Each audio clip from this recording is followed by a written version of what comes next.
Assalamu alaikum. আশা করি প্রত্যেকে ভালো আছেন. This is Al Farhan and it's me Wadud sir. Welcome back after new days, after having prayer, after Jumma. I'm talking in front of you. আজকে আমি আমার ছেলেকে নিয়ে ইংরেজি প্র্যাকটিস করব এবং সামনে আপনাদের জন্য সকল ধরনের ভিডিও নিয়ে আসতেছি যেন আপনারা 100% শিখতে পারেন.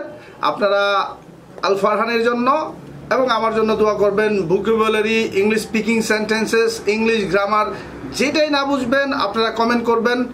I will try my best to do something. মনে রাখবেন, this is English learning home. That means আমরা হোমে যারা আছি সবাই আমরা ইংলিশ লার্নিং হোমে কাজ করব, নাকি বলো ফারহান? তো বাবা সবাইকে সালাম দাও. আসসালামু আলাইকুম. আসসালামু আলাইকুম. কেমন আছেন আপনারা সবাই? জিজ্ঞেস করো. আসসালামু আলাইকুম. কেমন আছেন আপনারা সবাই? আমরা ইংরেজি শেখার সময় সবসময় আমরা বইয়ের মুখস্থ বিদ্যার উপর নির্ভর করি, বাট আমি যদি আপনাকে দেখাই যে আমার ছেলেকে আমি যেভাবে ইংরেজি শিখাইতেছি সেইভাবে যদি আপনারা প্র্যাকটিস করেন আপনাদের বাচ্চাদেরকে নিয়ে, তো 100% আপনারা শিখাতে পারবেন এবং নিজেও সেটা প্র্যাকটিস করতে পারবেন. যেমন দেখেন, আমি আমার বাচ্চাকে কোনো গ্রামার শিখাই নাই, কিন্তু আমি যদি বলি বাবা আমি যাই, আই গো, আমি যাই কাজ করতে, I go to work. কাজ করতে, সেখানে কেন আমরা টু ব্যবহার করলাম? সেখানে তে আছে. তে থাকলে এটাকে ইনফিনিটিভ ভার্ব বলে স্যাররা, বাট তুমি বুঝে নিবা তে থাকলেই টু দিয়ে ইংরেজি করতে হবে. তাহলে দেখেন, আই গো আমি যাই কাজ করতে, কি বলবা?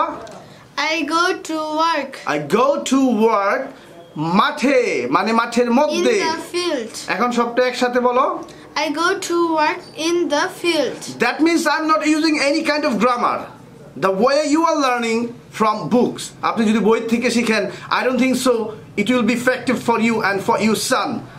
আমার কথা হচ্ছে যে you need to have creativity. আপনি যদি কথা বলতে চান, that should improve your sense.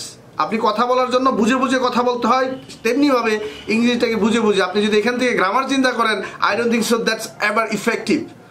যেমন আমি আমার বাচ্চাকে দেখেন, তাকে নিয়ে আমি আজকে ইংরেজি প্র্যাকটিস করব. বাবা আমি যদি বলি যে আমি বাজারে যাই, এখানে কোন রুল আছে বলো? ই এ ও শুধু মূল ভার্ব.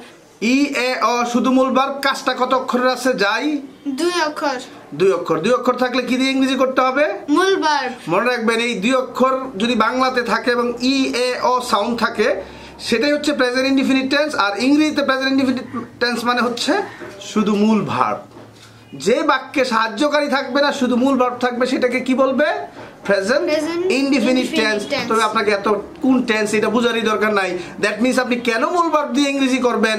আমরা মূল ভার্বটা কখন ব্যবহার করি? যে কাজটা আমরা সব সময় করি সেটার জন্য মূল ভার্ব দিয়ে ইউজ করি. এখন দেখবেন আমি আরেকটা বাক্য ধরবো, আমি ইংরেজি শিখতেছি. বাবা এই জায়গায় কোন রুল আছে? তেসিতেছো এমিজার আইনজি. তেসিতেছো শিখতেছি. লক্ষ্য করেন, এই যে শিখতেছি আছে, এই তেসির পরে কি আছে? এমিজার আইনজি. তাহলে আপনি কি বললেন? যে তেসিতেছো থাকলে এমিজার আইনজি. মনে রাখবেন, আমি যদি বলি আপনাকে প্রেজেন্ট কন্টিনিউয়াস টেন্সের কথা, কন্টিনিউয়াস টেন্স মানে হচ্ছে এমিজার আইনজি. তাহলে ইংরেজিতে কিভাবে চিনবেন কন্টিনিউয়াস টেন্স? যদি এমিজার আইনজি দিয়ে ইংরেজি করে. এবং আমি ইংরেজি শিখতেছি, এইটা কিভাবে বুঝবেন যে এটা প্রেজেন্ট কন্টিনিউয়াস টেন্সে পড়বে? কাজের শেষে কি থাকবে?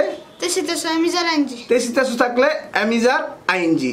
এখন দেখেন, ওকে নিয়ে এইটা শুধু আপনি যদি এইটুকু জানেন, এইটুকু প্র্যাকটিস করলে হবে না. বাবা আমি ইংরেজি শিখতেছি, কি হবে? তেসিতেছো. তেসিতেছো থাকলে কি দিয়ে ইংরেজি করতে হবে? এমিজার আইনজি. এখন ইংলিশটা বলো. I am learning English. I am learning English. এখন মনে করেন যে আমি বললাম, এই যে এইটা না, যত ধরনের কথা বলি একটা বাক্যকে নিয়ে প্র্যাকটিস করতে হবে. এখন আমি বললাম আমি বাজারে যাইতেছি না. I am not going to market. আমি ইংরেজি শিখতেছি না.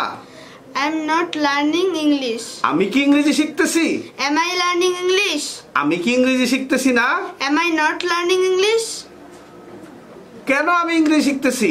Why am I learning English? Why am I learning English? এখন আপনারা দেখবেন